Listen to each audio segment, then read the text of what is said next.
안녕하세요, 학생 여러분. 반갑습니다. 환경과 사회 시간입니다. 한 주 동안 잘들 보내셨습니까? 오늘은 환경을 위한 국제적 노력이라고 하는 제목으로 강의를 하도록 하겠습니다. 환경 위기는 심각합니다. 인간들이 자기도 모르는 사이에 지구 환경이 극도의 위기 상태에 빠져들게 되었다라고 하는 것을 뒤늦게 인식하고 있습니다. 그래서 이러한 환경의 위기는 이제 소수의 사람들이 대비한다고 해서 될 수 있는 일이 아니고 전 지구적인 협력 가운데 대응을 해야만 헤쳐나갈 수 있는 그러한 위기다라고 하는 인식이 공유되고 있는 것입니다. 그런 면에서 많은 나라들이 이러한 환경 문제 해결을 위해서 여러 가지 기구와 협약을 만들어서 대응을 하고 있고요. 그 밖에 여러 환경단체들이 조직이 되어서 또한 환경 문제 해결을 위해 노력을 하고 있습니다.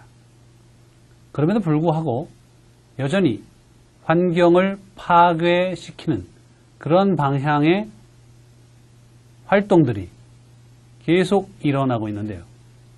결국 그것은 인간의 산업화의 결과라고 할 수가 있습니다. 산업화의 결과로 오염물질들이 만들어지고 있고 환경을 파괴시키는 그러한 일들이 발생하고 있습니다. 그럼에도 불구하고 그것을 해결하지 못하는 것은 경제적 이유 때문인 것이죠.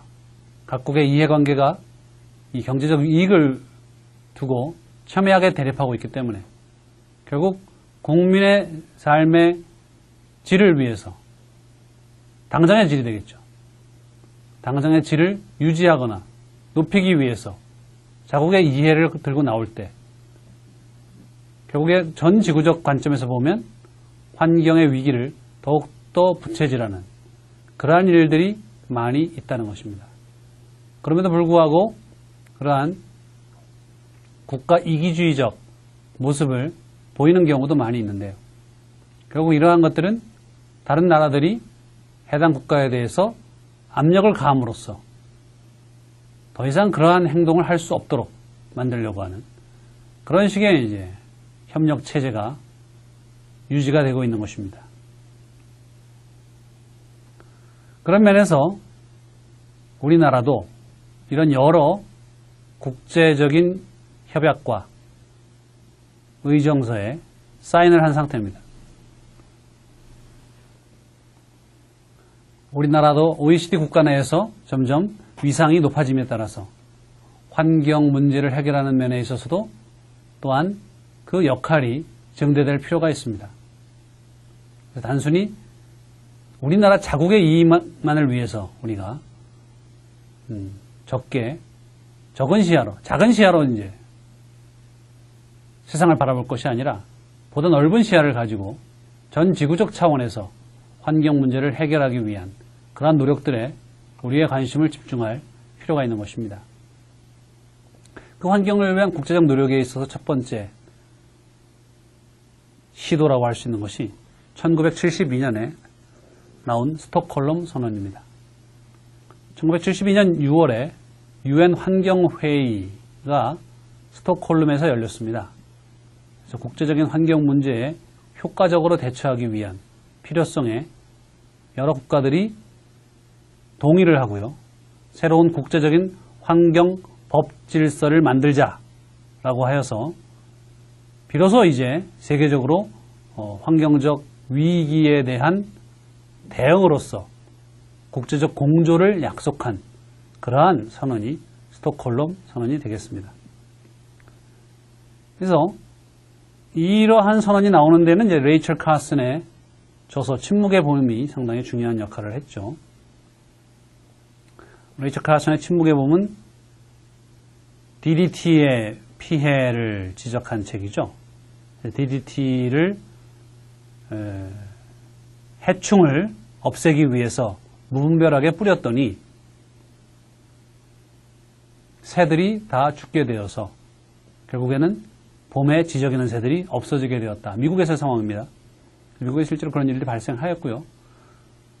그리하여서 결국 이것이 심각한 생태계 위기를 초래하고 있다라고 하는 것을 레이첼 카슨이 지적을 하였고요.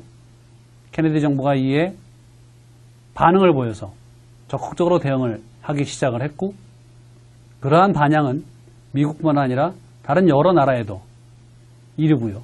결국 이러한 환경 위기를 극복하기 위한 국제적 노력이 필요하다고 하는 그러한 분위기를 널리 확산을 시키게 됩니다. 그래서 스톡홀름 선언에서는요, 인간 환경의 보호 및 개선을 모든 정부가 의무로서 다루어야 한다라고 규정하고 있습니다. 그래서 정부는 바로 환경을 보존하고 개선하려고 하는 그러한 노력을 해야 된다고 하는 것입니다. 단순히 경제적으로 잘 살게 만드는 것에만 치중하는 것이 정부가 해야 될 전부가 아니라 인간의 환경을 보존하고 개선하는 일을 위해서도 노력을 해야 할 책임이 있다는 것입니다. 특히 인간은 현재와 미래 세대를 위해서 환경을 보호하고 개선하는 데 있어서 책임을 부담하여야 한다라고 규정을 하고 있습니다. 그 다음에 1987년에 몬트리올 의정서가 발표가 됐습니다. 1985년에 비엔나에서 협약이 있었는데요. 어떤 협약이었냐면 바로 오존 파괴 물질을 감축하자라고 하는 그러한 협약이었는데요. 그게 어떻게 강제성을 갖지 않는다고 하여서 그걸 적극적으로 강제성을 갖게 만든 의정서가 바로 몬트리올 의정서가 되겠습니다. 결국 CFC라고 하는 물질이 문제가 되는 것이죠. 그죠? 그래서 염화불화 탄소라고 하는 이 CFC가 오존층을 파괴하고 있다라고 하는 것에 대해서 많은 사람들이 직시를 하고요. 당장의 CFC의 사용을 줄여서 그 배출을 줄여나가야 한다. 그런 면에서 선진국이 먼저 모범을 보여야겠다. 이렇게 해서 선진국, 개발도상국, 후진국에게 각각 실정에 맞게 오존층 파괴 물질의 단계적 감축을 추진하게 합니다. 또한 오존층 파괴 물질에 대한 무역 규제 조치를 단행을 하고요. 또 개발도상국과 후진국의 재정적, 기술적 지원을 통해서 오존층 보호와 다자기금 제도를 마련함으로써 국제적인 오존층과 대기의 보호를 지향을 하게 됩니다. 그런데 이 몬트리올 의정서가 매우 성공적으로 CFC를 규제를 해 주었고요. 그 결과로서 남극의 오존층의 구멍이 줄어들었다라고 하는 그러한 보고가 있었고요. 실제로 오존층이 회복되는 그러한 기미가 전 세계적으로 감지가 되고 있습니다. 뿐만 아니라 이 CFC가 또 온실가스이기도 하거든요. 그래서 온실가스를 규제를 해주니까 또 지구온난화를 줄이는 그러한 예상하지 못했던 효과까지도 같이 나타나게 되었다라고 하는 것입니다. 그래서 몬트리올 의정서는 매우 성공적인 결과를 얻었다라고 얘기할 수 있습니다. 1989년에 바젤 협약이 맺어졌습니다. 이 바젤 협약은요, 유해 폐기물의 국가 간 불법 이동에 따른 지구 규모의 환경 오염 방지를 위해서 체결된 것입니다. 그래서 실제로 그 선진국에서 많이 발생하는 그런 유해 폐기물들이 있거든요. 거기에 뭐 핵 폐기물도 포함될 수 있고요. 여러 가지 쓰레기들, 이런 것들을 자기 나라에 묻을 곳이 없다라고 해서 둘 곳도 없고 묻을 곳도 없다 해서 저 후진국, 개발도상국에다가 수출을 해요. 폐기물을. 돈 받고 거기다 갖다 파묻어 버리는 거죠. 그것은 가난한 나라들로서는 어쩔 수 없이 받아들이는 그러한, 당장에 먹고 살 게 없으니까 그렇게 해서라도 돈을 벌고 국민들이 먹고 살아야겠다라고 해서 거래를 하긴 하지만, 그것이 전 지구적 견지에서 보면 하나도 도움이 안 되는 행동이거든요. 오히려 선진국들이 오염물질을 발생을 시키고 있으면서도 그것을 나름대로 처리할 수 있는 길을 얻음으로 해 그 폐기물들의 발생을 줄이려고 하는 노력을 하지 않게 됩니다.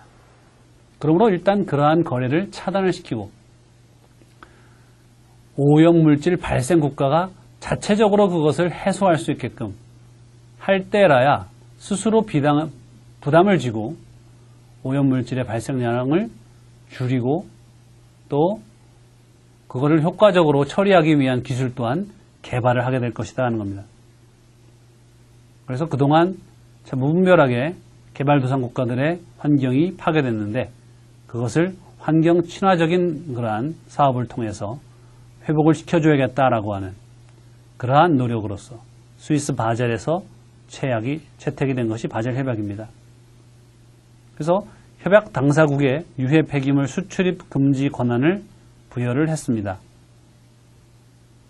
또 유해 폐기물 수출국은 수입국 및 경유국의 사전 승인을 얻어 수출을 해야 됩니다. 그래서 국가의 승인이 필요하다는 것이죠. 몰래 기업 간에, 개인 간에 이렇게 폐기물을 마음대로 사고 파는 그러한 일을 할 수가 없다는 것입니다. 또 유해 폐기물의 처리 기술을 개발하고, 이러한 개발을 위한 기술을 서로 도와주는 그러한 규정을 가지고 있습니다. 또 유해 폐기물을 관리할 수 있는 사무국을 설치해서 관리할 것을 명시를 하고 있죠. 그래서 이러한 노력을 통해서 실제로 그러한 유해 폐기물들의 발생량이 통제되고 있는 것입니다. 그 다음 1992년에 생물 다양성 협약이 체결이 되었습니다. 그래서 생물 다양성 협약은요, 지난 시간에 이제 이야기했었죠. 생물 다양성을 우리가 지키는 것이 왜 중요한가라고 하는 것을 앞서 이야기를 했습니다. 그래서 지금 현재 급속도로 많은 생물 종들이 멸종돼 가고 있기 때문에 그러한 멸종을 막기 위한 국제적인 노력이 필요하다라고 하는 인식 가운데 생물 다양성을 유지하기 위한 적극적인 노력이 필요하다라고 생각하고, 그것을 위한 여러 가지 필요한 것들을 규정을 하고 있습니다. 무엇보다도 멸종 위기종들이 아주 비싸게 거래가 되고 있기 때문에요. 그러한 것들의 거래를 차단하고 감시하고, 또 근본적으로 그것이 상품화될 수 없도록 하는 그러한 조치가 취해져야 될 필요가 있었던 것이죠. 또한 그 생물체들이 가지고 있는 유전 자원을 잘 활용하고 거기에서 나오는 이익들을 균등하게 분배하기 위한 그러한 약속이다라고 할 수가 있겠습니다. 그래서 구체적으로 생물 다양성 협약의 내용을 살펴볼 것 같으면 이렇습니다. 첫째, 멸종 위기에 처해 있는 동식물의 보호를 통해 생물 다양성을 확보하자. 전 지구상의 특정한 지역에만 서식하고 있는 소수의 생물들이 있습니다. 특이한 그러한 생물종들이 있는데, 그러한 것들이 보호를 받지 않을 때 무분별하게 남획되고 또 서식지가 파괴됨으로 인해서 더욱더 심각한 멸종 위기에 처하고 이미 사라진 종들도 많이 있습니다. 그래서 그러한 것들을 잘 파악을 하고요. 먼저 파악을 해야 되겠죠. 어떤 종들이 멸종 위기인가 잘 파악을 하고요. 그러한 파악을 하기 위한 연구를 지원을 하기로 합니다. 그리고 파악된 정보를 공유를 하고 그 정보들을 더욱더 확장시키기 위한 그런 노력들을 여러 국가들이 협력해서 네트워크를 구성해서 하기로 약속을 했습니다. 그 다음 생물 다양성과 유전공학의 관련 이익 조정을 통한 생태계의 균형 유지를 노력을 한다 하는 겁니다. 이 점은 이제 유전자 조작을 통해서 새로운 생물종들이 만들어지고 있지 않습니까? 이전에는 전혀 없었던 그러한 새로운 특성을 갖는 신종들이 만들어지고 있어요. 근데 그러한 새로운 종들이 특정한 지역에 심기어졌을 때, 서식하게 되었을 때, 그 주변의 생태계가 또한 위기에 처할 수가 있습니다. 그 주변의 생태계에 그 새로 개발된 생물종의 유전자가 흘러들었을 때 그곳에서 변종이 발생하고 그로 인하여서 기존의 생물들이 큰 생존상의 위기에 봉착하는 그러한 일이 발생할 수도 있거든요. 그래서 그러한 문제들을 해소하기 위해서는 또한 국제적인 협약이 필요한 것입니다. 그래서 유전공학과 관련된 이익을 특정한 기업이 모두 취하는 것이 아니라 그로 인해서 발생한 수익 중의 일부를 생태계의 보존을 위해서 또한 생물 다양성의 보존을 위해서 활용하게끔 내놓는 것이죠. 이걸 통해서 새로운 유전자 변형 생물로 인해서 발생할 수도 있는 그러한 생태계의 교란을 사전에 방지하고 기존의 생물 다양성을 계속 유지시키고 증진시키는데 이러한 기업들이 실질적인 노력을 할 수 있게끔 그렇게 규제를 하는 것입니다. 그리하여서 기존의 생태계가 더욱더 건강하게 잘 보존될 수 있도록 노력을 하자. 이렇게 이제 내용을 담고 있습니다. 그 다음에는 이제 생물 다양성을 보존하기 위해서 새로운 기술들이 필요합니다. 멸종 위기에 처한 생물들을 잘 관리하기 위한, 즉 생태계 균형을 유지하고 또 그 서식상의 특징을 파악하여서 그것들이 생존하기에 가장 좋은 조건을 갖추어주는 그러한 일들을 할 수가 있거든요. 그래서 그러한 일을 잘 할 수 있도록 도와주는 일에 더욱더 매진해 나갈 필요가 있는데요. 그런 면에서 이제 많은 재정적 지원이 필요하고요. 그러한 재정적 지원을 받아서 생물 다양성을 유지해 나가는 그러한 기술들을 더욱더 개선시키고 또 만들어진 기술들을 가르쳐야 되겠죠.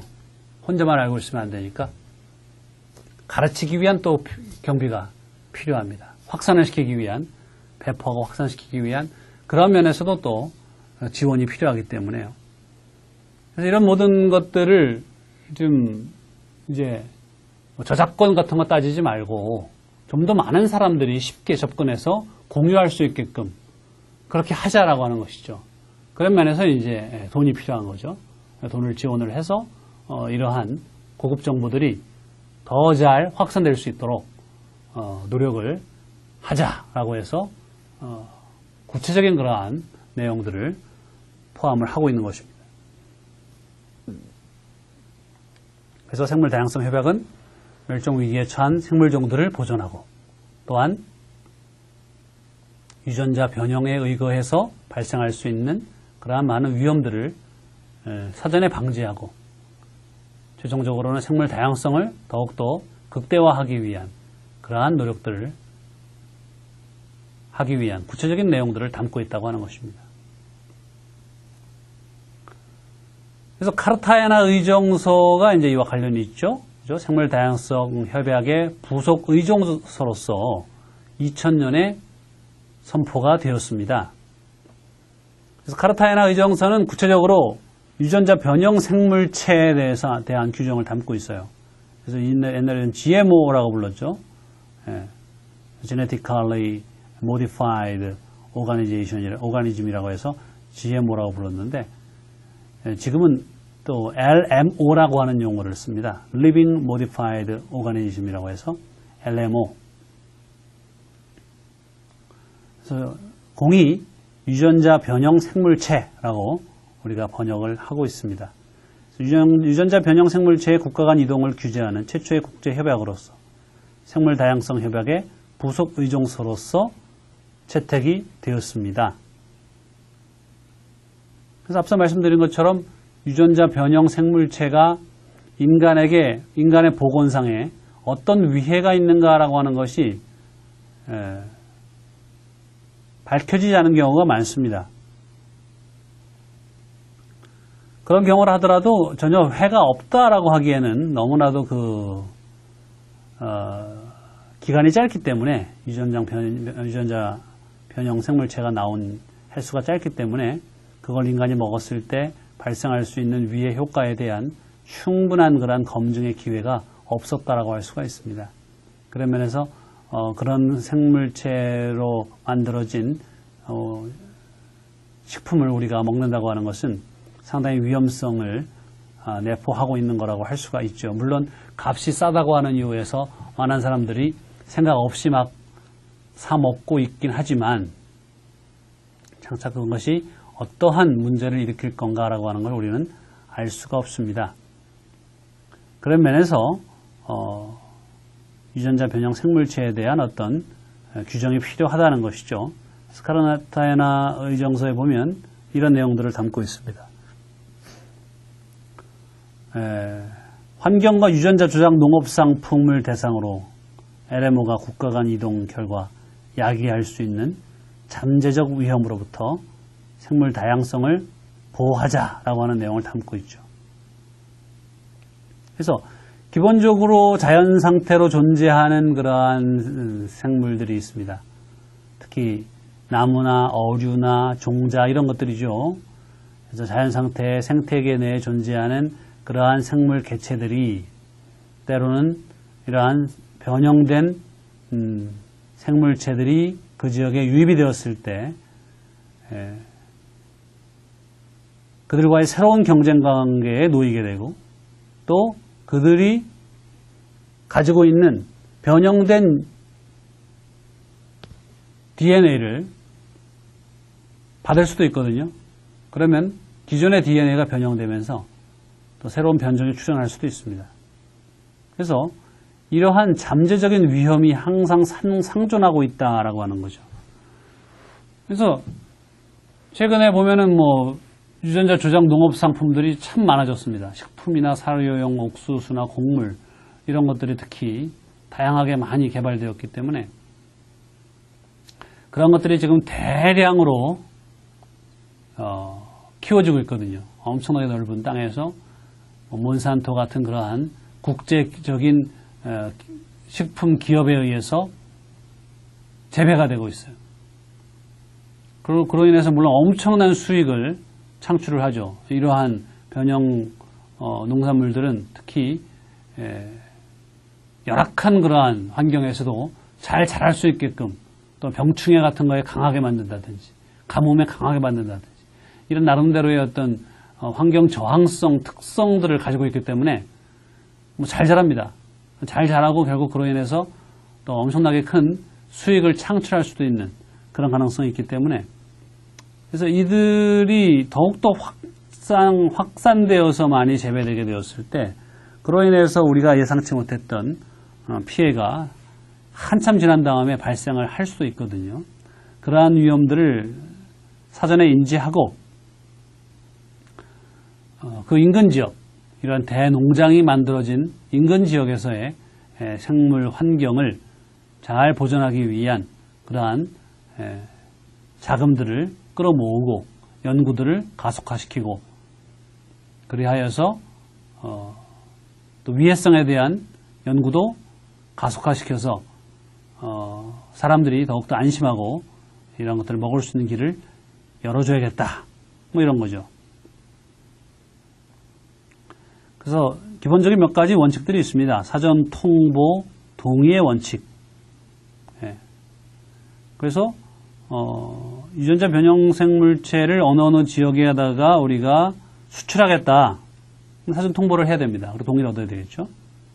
그리고 그 나라에 이제 동의가 필요한 거예요. 그다음에 어느 지역에다가 심겠다. 그럼 당연히 또 그 나라에서 그러한 작물들을 검토를 해서 심어도 될지 말지를 판단하고 동의를 해줘야 됩니다.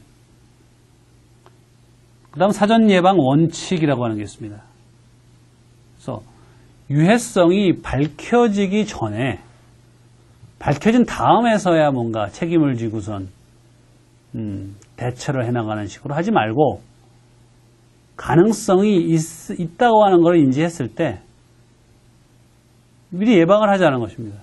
있을지도 모를 가능한 피해를 예방하기 위한 조처들을 취하도록 하자.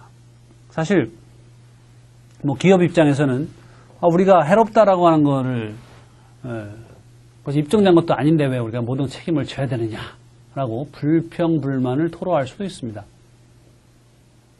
하지만 그들이 새로 개발된 그러한 변형 생물체로 인해서 큰 수입을 얻고 있다고 하는 면에서 그리고 그것이 위해성을 가질 수도 있다고 하는 것을 위해성이 없다라고 하는 걸 입증하지 못한 상태에서 수입을 얻고 있다고 한다면 그러한 수입의 일부를 사람들의 보건을 증진시키기 위한 또는 그 지역의 생태계를 회복시키고 생물 다양성을 더욱더 확장시키기 위한 그런 노력에 투자를 해줘야 된다는 것이죠. 그래서 가능한 피해가 있다면 그에 대해서도 미리 책임감을 가지고 대응을 해 나가야 한다는 그런 것이 이제 사전 예방 원칙이라고 할 수가 있습니다. 그래서 LMO가 환경에 미치는 영향이나 위해성을 평가하기 위한 구체적인 기준을 만들자 이런 내용도 포함하고 있습니다. 그래서 어떻게 우리가 보건상이나 혹은 환경상에 LMO가 미치는 영향을 파악해 나갈 것인가. 우리가 모르는 사이에 작은 그러한 낌새들이 있을 수가 있거든요. 근데 그런 것조차도 읽어내려면 인력이 투입이 돼야 됩니다. 전문가들이 투입이 되고 그런 세밀한 조사 연구 이루어져야 됩니다. 그걸 위해서 막대한 자금이 필요하기 때문에 그러한 자금을 확보하기 위한 그런 계획들도 또한 이 안에 포함되어 있는 것이죠. 바이오세이프티 클리어링 하우스라고 하는 것을 또 이야기하고 있습니다.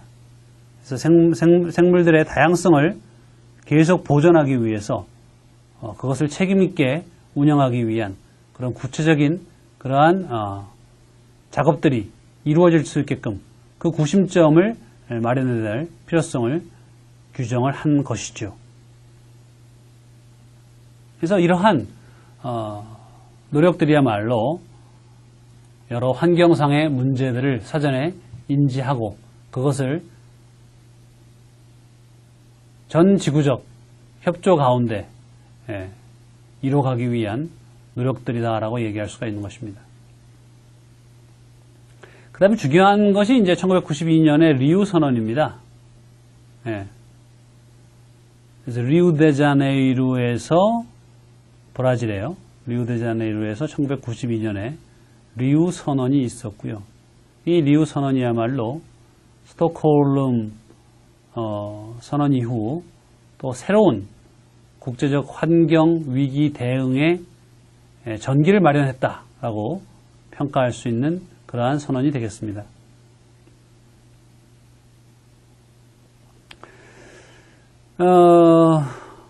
내용은 그렇습니다. 산업혁명 이후에 지나친 경제개발로 인해서 환경 파괴가 자행되었고 그로 인해서 인류와 모든 지구 생태계가 위기에 처해 있음을 인정을 하고요. 바로 우리 미래 세대를 위해서 우리가 나가야 될 방향은 지속 가능한 발전이다. 또는 지속 가능한 개발이다. 하는 것입니다. 그래서 리우 선언 이퀄 지속 가능한 개발, 지속 가능한 발전 이렇게 여러분들이 기억해 놓으시는 게 필요합니다. 그래서 오늘날 환경의 화두는 그거죠. 환경 문제를 우리가 항상 고민하고 환경 위기 해결해야 된다고 하는 건 누구나 동의할 수 있습니다만은 결국 그것만을 강조하게 되면 우리는 더 이상 자연에 손을 대어서는 안 되고 그것은 결국 개발이 멈춰져야 된다라는 이야기인 것입니다.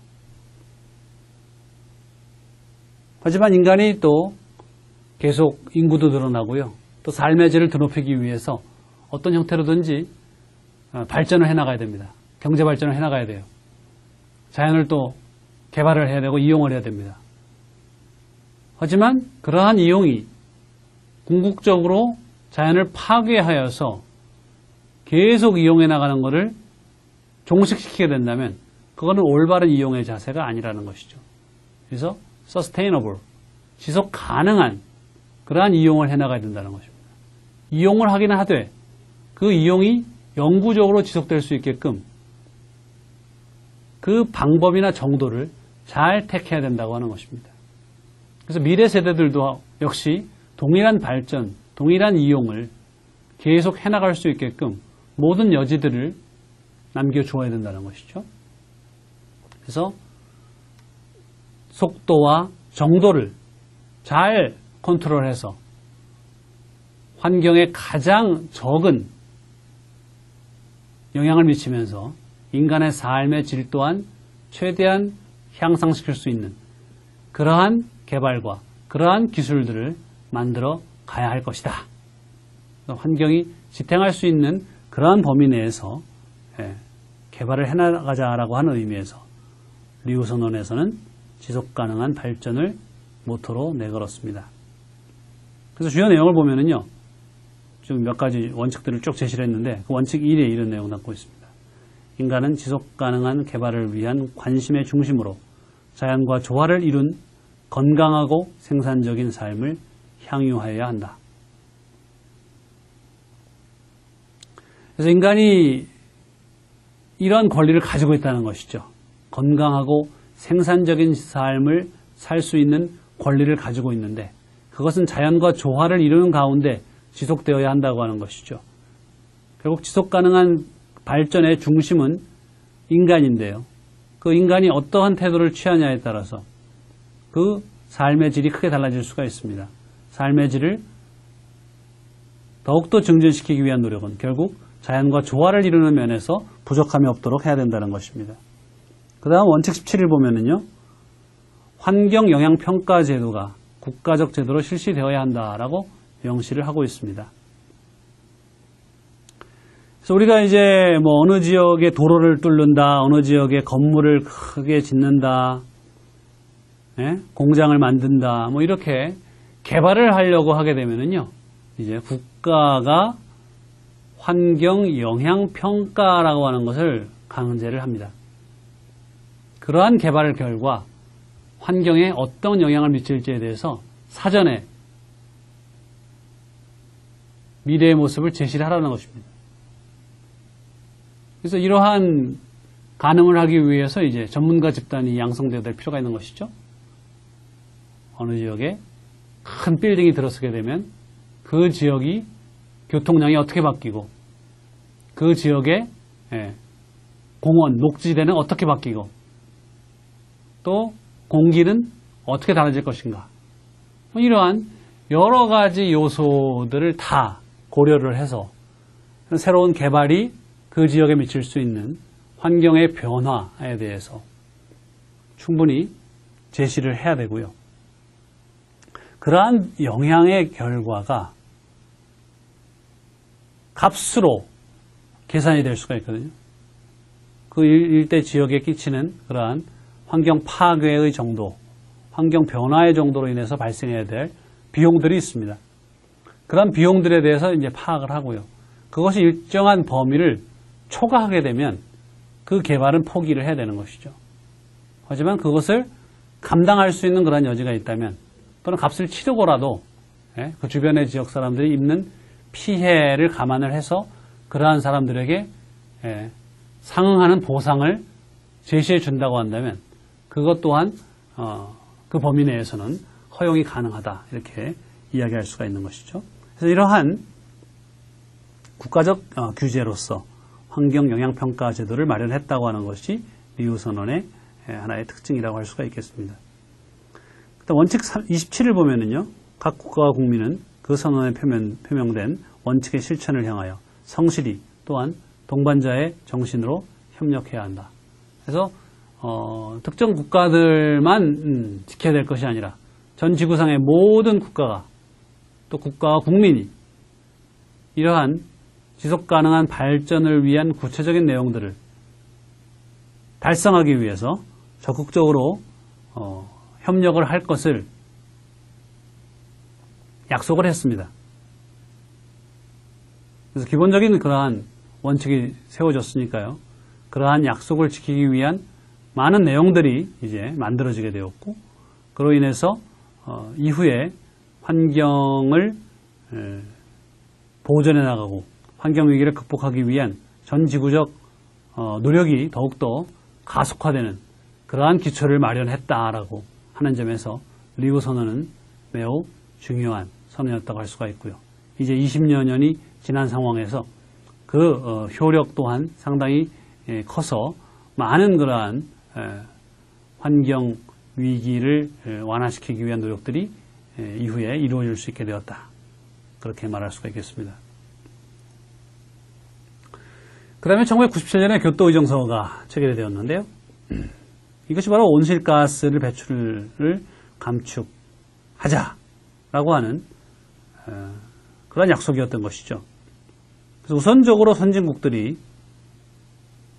지구온난화에 대해서 책임을 지고 온실가스를 감축해야 될 것을 규정을 했습니다. 처음에 체결될 때에는 우리나라는 개발도상국에 속했기 때문에 그렇게 많은 감축 요구를 받지 않았지만 이제는 받게 되었죠. 그래서 우리나라 산업 체질도 교토 의정서에 맞게끔 바뀌어가고 있습니다. 그래서 우리도 이제 온실가스 배출권 거래 시장이 만들어지게 되죠. 배출을 많이 하는 기업과 배출을 적게 하는 기업은 서로 자신들의 그러한 배출 권한을 거래할 수가 있습니다. 국가 간에도 거래가 가능하고요. 그럼에도 불구하고 교토의정서는 그 강제성이 미비함으로 인해서 미국 같은 나라가 이행을 하지 않음으로 해서 또한 대체적인 새로운 온실가스 감축을 위한 국제 협력이 필요해진 상황입니다. 그 내용을 보면 선진국의 구속력 있는 감축 목표를 설정을 했죠.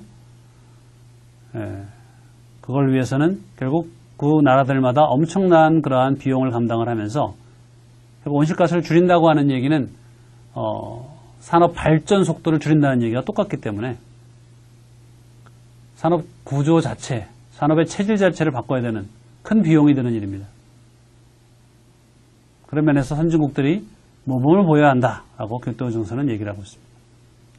그리고 공동이행제도, 청정개발체제, 배출권 거래제 등 시장 원리에 입각한 새로운 온실가스 감축 수단들이 도입이 되었습니다. 그래서 공동이행제도는 Joint Implementation이라고 하고요. 청정개발체제는 Clean Development Mechanism이라고 하죠. 그리고 배출권 거래제는 Emission Trading이라고 하는데요. 이걸 다 합쳐서 교토 메커니즘이라고 부르기도 합니다. 그래서 내용인 즉슨 여러 나라들이 협력을 해서 협조적으로 온실가스를 줄여나가는 일을 하도록 하는 것이 공동이행제도입니다. 그래서 나라들 간에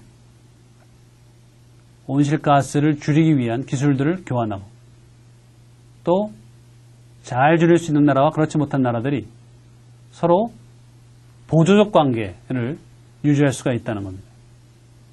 실질적으로 배출권 거래제로 연결이 되죠. 그래서 배출을 엄청나게 줄인 나라, 즉 규정 이하로까지 줄인 나라는 그 배출권을 팔 수가 있어요. 우리는 훨씬 많이 줄였으니까 덜 줄인 나라가 그 배출권을 사가지고요. 덜 줄인 만큼 비용을 지불하는 거죠. 이런 식으로 배출권을 거래하는 그러한 제도를 만들어서 어찌됐든 전 지구적으로 봤을 때는 당초에 세웠던 목표들을 꾸준히 이뤄갈 수 있게끔 하자라고 하는 것입니다. 또 청정 개발을 하기 위한 구체적인 그러한 계획들,